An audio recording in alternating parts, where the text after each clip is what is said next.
মসজিদের উন্নতি কল্পে জালসা। কে তোমাকে মসজিদ উন্নতি করতে বলেছে? মার্বেল পাথর কে বসাতে বলেছে? আল্লাহ বলেছে? মানুষের ইমান নাই, নামাজের সংখ্যা নাই, মসজিদে টাইলস বসাতে হবে, এসি বসাতে হবে, কে বলেছে? খালি মরে দেখো ফেরেশতারা ডান্ডা নিয়ে বসে আছে। বর্তমান সময়ে সব থেকে বড় ফিতনা হচ্ছে জালসা।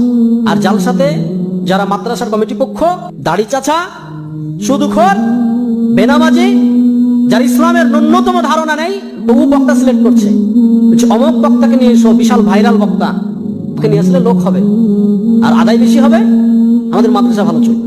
তোমাকে মাদ্রাসার ঠিকা কে নিতে বলেছে? আল্লাহ বলেছে? আজকে মাদ্রাসাগুলোকে ভিক্ষার জায়গা। কোন শিক্ষিত সমাজ, মাস্টার, ডাক্তার, ইঞ্জিনিয়ার, প্রফেসর বা যাদের একটু জ্ঞান আছে, তারা মাদ্রাসাকে ভালো চোখে দেখে না কেন? আরে এই বেটাকে যদি এখানে ভর্তি করে, দুদিন পর চাইতে যাবে, বেটা তুমি ভিক্ষা চাওয়া শিখাও।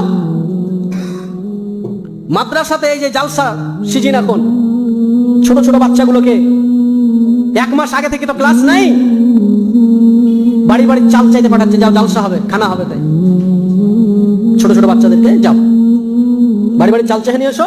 ওই মাদ্রাসার আন্ডারে যতগুলো পাড়া আছে, বাড়ি আছে, সব বাড়ি থেকে চাল চেয়ে নিয়ে আসে মাদ্রাসার তালবিলিমরা। এবার শিক্ষিত সমাজ কোন নজরে দেখবে? আমি তো চাইবো না যে আমার বেটা ওই বাড়ি বাড়ি ছেলে বেটাকে আমি চাইবো নাকি? আমি তো জীবনে চাইবো না।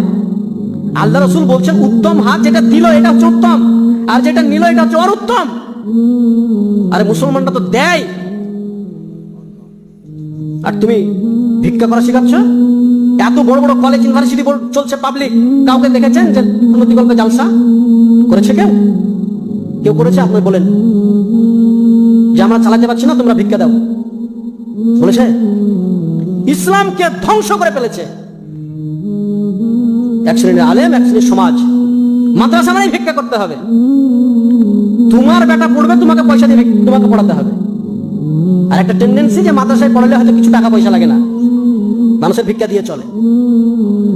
এই টেন্ডেন্সি আপনাকে উড়াতে হবে। তোমার সন্তান মাদ্রাসায় পড়বে, তোমাকে টাকা দিয়ে পড়াতে হবে। যে তোমার সন্তান তোমাকে খরচ করে, তুমি ভিক্ষা করে তোমার সন্তানকে পড়াও। তোমার সন্তানের জন্য মাদ্রাসার কমিটি আর মাদ্রাসার আলিমরা কেন চেক নিয়ে বেড়াবে? যাও একটা দোকানে গেছে, মৌলভী সাহেব চেক নিয়ে বলছে আমাদের মাদ্রাসাতে দেন। তো ওই দোকানদার বলছে ওইখানে বসেন, ওইখানে বসেন, দিছি। 1 ঘন্টা বসার পরে দিছে 10 টাকা 20 টাকা চেক কেটে দিছে। লজ্জা লাগে না? ভিক্ষা চাইতে গেছো, কার জন্য ভিক্ষা চাইতে গেছো?